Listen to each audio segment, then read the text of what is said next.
कि अनिरुद्धाचार्य पे आपने कुछ 1 लाख रुपए का इनाम रख दिया, क्या ये बात सही है? नहीं, ऐसे ऐसा कोई बयान नहीं दिया है। तो फिर अनिरुद्धाचार्य के खिलाफ क्यों हैं आप? अनुज झा ने महिलाओं पर जो अश्लील टिप्पणी की थी, हम्म। तो उस पे हमने चेतावनी सभा रखी थी। अच्छा। तो उसमें 11 सदस्यीय कमेटी बनी, सभी संत भगवान उसमें थे, ब्रजवासी थे। सभी ने उसमें अनुराचार्य को दोषी माना है, क्योंकि महिलाओं, बहन-बेटियों के बारे में इस प्रकार ऑन ये जो रिकॉर्ड कमेटी बनी उस कमेटी में थे आप? अश्लील टिप्पणी नहीं करनी चाहिए।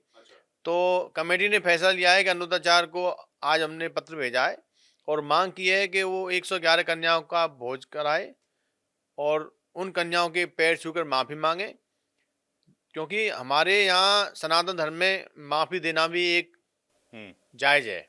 आपको उसमें विवाद क्या लगता है? विवाद यही है कि वो जो व्यासपीठ पर बैठकर इस प्रकार की जब भाषा बोलते हैं ना, तो उससे व्यासपीठ की मर्यादा थोड़ी धूमिल खंडित होती है। होती है। और हमारे वृंदावन में तो बड़े-बड़े विद्वान संत हैं, बड़े-बड़े भागवत आचार्य हैं। अनुताचार्य तो उनके मुकाबले 10% भी नहीं है, हम्म। योग्यता में, इंसानियत में। तो वो कभी मर्यादा का उल्लंघन नहीं करते। लेकिन जब से अनुताचार्य आया है, तब से व्यासपीठ पे बैठकर हँसी-ठिठोली करना, महिलाओं के बारे में अभद्र टिप्पणी करना, तो व्यासपीठ की जो मर्यादा होती है, उसको धूमिल कर दिया है। इसलिए संत समाज थोड़े नाराज़ हो गए थे और उन्होंने माफ़ी के लिए उनको हंसी ठिठोली से मतलब क्या? थोड़ा विस्तार से बताएंगे, खुल के हँसी बताएंगे आप? ठिठोली मतलब ये है कि ये कहना कि लड़कियों की उम्र 25 वर्ष की हो जाती है तो वो 4 जगह मुँह मार के आती है और 14 वर्ष की उम्र में शादी कर दो, नहीं तो ये इसकी जवानी फिसल जाएगी और सीता जी सुंदर थी इसलिए रावण ले गया। तो इस तरह की बातें व्यासपीठ से शोभा नहीं देती।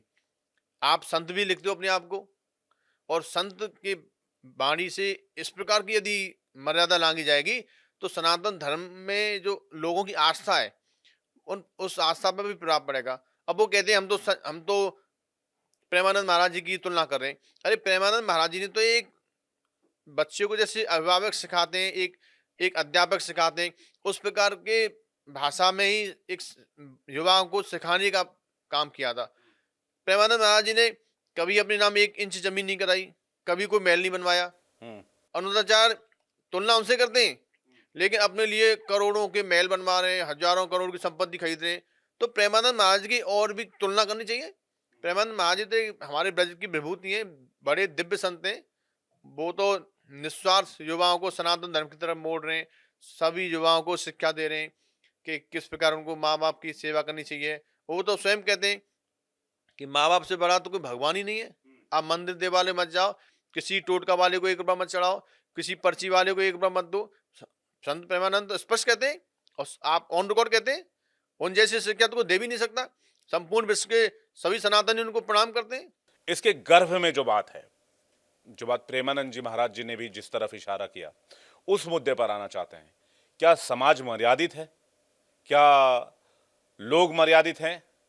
क्या मर्यादाएं भंग नहीं हुई हैं, लक्ष्मण रेखा नहीं लांघी गई हैं?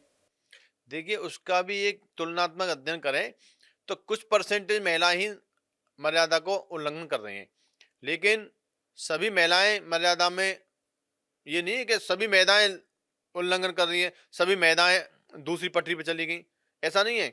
अनुदाचार की उम्र में 27 वर्ष की उम्र शादी हुई थी, उनकी पत्नी की उम्र लगभग 26 साल होगी, तो क्या उसने 4 जगह मुंह मार के आई, उसकी जवानी फिसल गई?